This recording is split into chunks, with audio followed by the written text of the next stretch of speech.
Hola, ¿qué tal? Gracias por permitirme llegar nuevamente a sus hogares, redes sociales, sitios de trabajo, universidades. Aquí estamos de vuelta en la entrevista en lapatilla.com y hoy nos acompaña el diputado a la Asamblea Nacional, Alfonso Marquina, a quien agradecemos por estar con nosotros acá en La Patilla. Gracias, Daniel, por la invitación y buenos días a todos los seguidores de este programa. Gracias. Diputado, tenemos un panorama político nacional doble. Por un lado, la gente del régimen insiste en dialogar, insiste en sentarse, pero pareciera no haber compromisos, sino pañitos de agua tibia, una excarcelación por acá, una liberación por acá, una oposición o unos dirigentes de la antigua oposición, no sé cómo llamarlo, que quieren sentar y convencerse. Quieren los diputados que ganaron un momento por el PSUV reincorporarse a la Asamblea. Pregunto yo, ¿cómo ve ese panorama Alfonso Marquina? Mira, yo creo que los últimos acontecimientos demuestran que estamos en presencia de un gobierno usurpador en estado de agonía, agónico. Es decir, un gobierno que desesperadamente trata de burlar, trata de buscar algunos burladeros para tratar de salirse de una situación que cada día es más compleja para ellos.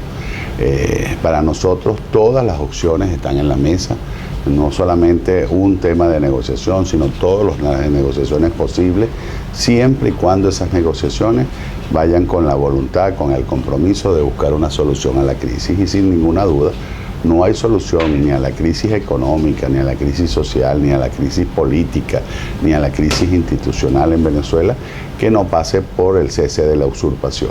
De allí las razones por las que el gobierno usurpador se para de las negociaciones en Oslo, las negociaciones con el reino o dirigidas por el reino de Noruega, que se llevaban hasta hace una semana atrás, y que ahora trata de inventar o de reeditar aquel viejo esquema que ya le fracasó el 20 de mayo, que no es otra cosa que el de inventar su propia oposición. Es decir, los anuncios que vimos los venezolanos el día lunes no es un diálogo, sería en todo caso un monólogo, están hablando ellos con ellos mismos, no es un anuncio de reincorporación de diputados del chavismo a la Asamblea Nacional. Yo creo que más bien el único anuncio es el regreso de militantes del PSUV a las filas del chavismo, esos que hasta hace poco se seguían disfrazando como opositores y que a partir del día lunes creo que queda más que evidenciado que efectivamente lo que han sido son quintas columnas que han hecho mucho daño a la unidad necesaria en la alternativa democrática. Así que lo que te quiero decir con esto es que debemos mantener las presiones internas. El pueblo de Venezuela tiene que entender que esto no es un camino fácil, que es un camino lleno de obstáculos, que vamos a seguir enfrentando no solo a una autocracia, no solo a una narcotiranía, no solo a la presencia del G2 cubano, de los comunistas del mundo que tratan de refugiarse en Venezuela para mantener un gobierno fracasado lamentablemente aquí y en todas partes del mundo, sino también estamos enfrentando a las presencias de grupos paramilitares de la guerrilla colombiana, a la FARC, al ELN, a Hezbollah, que ya hay suficientes evidencias de los vínculos del gobierno con estos grupos, el cartel del Sinaloa, por eso te decía, una narcotiranía. En definitiva es una lucha muy compleja y por eso la ruta que plantea la Asamblea Nacional es una ruta segura, es una ruta clara, es una ruta bien pensada, pero también hay que decirlo con muchísima responsabilidad, es una ruta con muchas dificultades, con muchos obstáculos, pero es la ruta que nos llevará a un desenlace feliz para todos los venezolanos. Alfonso Marquina, con una trayectoria en política, con unos años de experiencia en política, ¿cree o considera que realmente el régimen quiere sentarse a negociar? ¿Quiere realmente el régimen ceder? ¿Está dispuesto a cumplir? ¿Está dispuesto a solucionar los conflictos que tiene la nación? Mira, yo creo que hay sectores dentro del chavismo que ya empiezan a mostrar su disposición a una negociación. Por distintas razones, hay quienes lo hacen no porque se les dio un golpe de conciencia, sino porque ven que lamentablemente para ellos esta situación es insostenible. Hay otros que le han dado soporte militar y soporte a este gobierno y que no lo han hecho por convicciones ideológicas, sino que lamentablemente lo han hecho porque están haciendo negocios indebidos con el gobierno usurpador. Ahora la pregunta es, esas personas que se mantienen ahí apoyando al gobierno porque están robando, la pregunta que yo te haría es, ¿quién roba para ir preso? Todo el que roba lo hace convencido que puede disfrutar los reales. Y de allí la eficacia de las sanciones que se han venido tomando en el mundo, en la comunidad internacional, que son sanciones individuales contra los corruptos, descongelan los bienes y bueno, y por supuesto la posibilidad que desde la Asamblea Nacional, con la ley de amnistía, la ley de reconciliación, podamos lograr que algunas de estas personas den un paso definitivo para el cese de la usurpación y para la instauración en Venezuela del Estado de Derecho, dándole algunas garantías, dándole algunas medidas de protección que permitan que los venezolanos tengamos este feliz final, que permitan que en el país se produzca ese cambio político con el menor costo para todos los venezolanos. ¿Qué opinión le merece a Alfonso Marquina la activación del TIAR? Llevar a cabo el TIAR, que efectivamente se reciba esa reciprocidad de los países aliados o de los países amigos extranjeros que apoyan a Venezuela.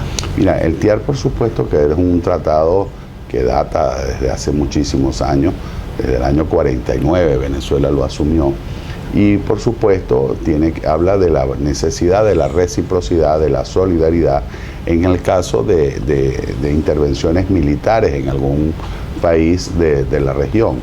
Y afortunadamente para Venezuela hoy hay una conciencia generalizada de que el problema de Venezuela no es un problema exclusivo de los venezolanos, que aquí en Venezuela, como lo decíamos anteriormente, hay no solamente grupos armados, sino hay ejércitos de representantes de otras naciones interviniendo directamente en la política nacional. Para nadie es un secreto que el G2 cubano y militares cubanos están incluso infiltrados, están dentro de los propios cuarteles en Venezuela, haciendo política y por supuesto maltratando y violando los derechos humanos de los venezolanos.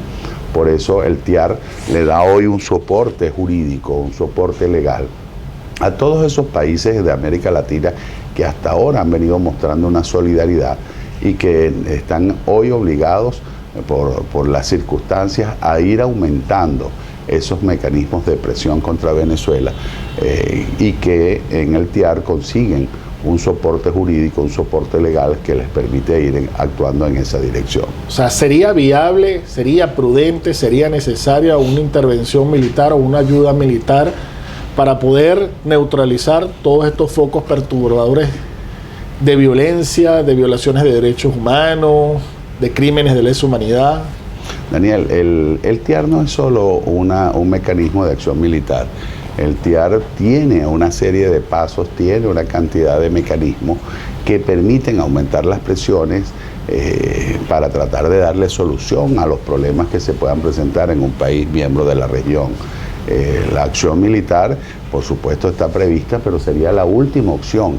Tú no podrías entonces en este momento venir a hablar de que vamos a empezar por la última opción, sino que son mecanismos que deben irse cumpliendo uno a uno y que yo tengo la esperanza, yo tengo la fe y es más, yo tengo la convicción de que no va a haber necesidad en Venezuela en un momento determinado de que haya una intervención militar extranjera, porque eso sería muy lamentable, eso no es deseable por nadie.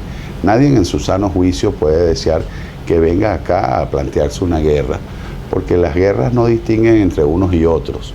Y en definitiva, todos somos un pueblo de Venezuela. Unos creen una cosa, otros creemos otra, pero en definitiva los mecanismos que realmente permiten dirimir esas diferencias no son los enfrentamientos o las acciones violentas.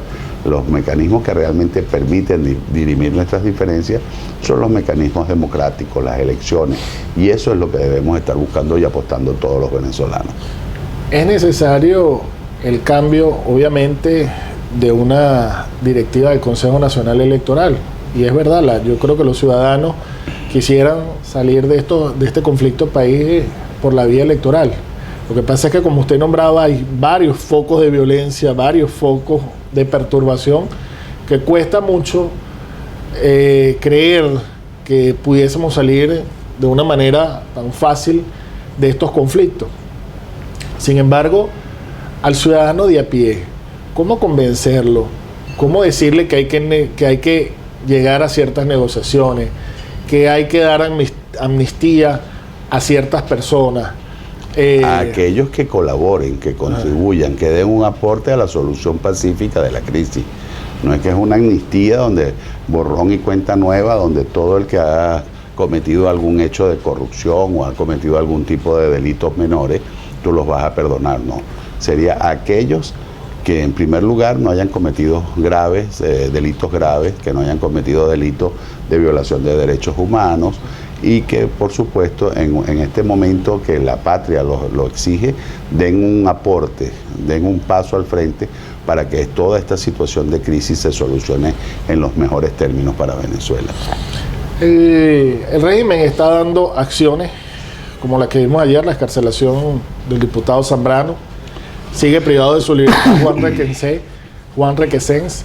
Me causa mucha impresión la manera tan libre, tan poca delicada dentro del marco del derecho, como ayer el señor que está en la fiscalía, el señor Saab Jalaví, por un Twitter dice que excarcelan al diputado Zambrano. Ni siquiera guardan unas formas jurídicas de que bueno, se realizó una investigación y debido a se determinó que no, así de una forma tan ligera llama mucho la atención.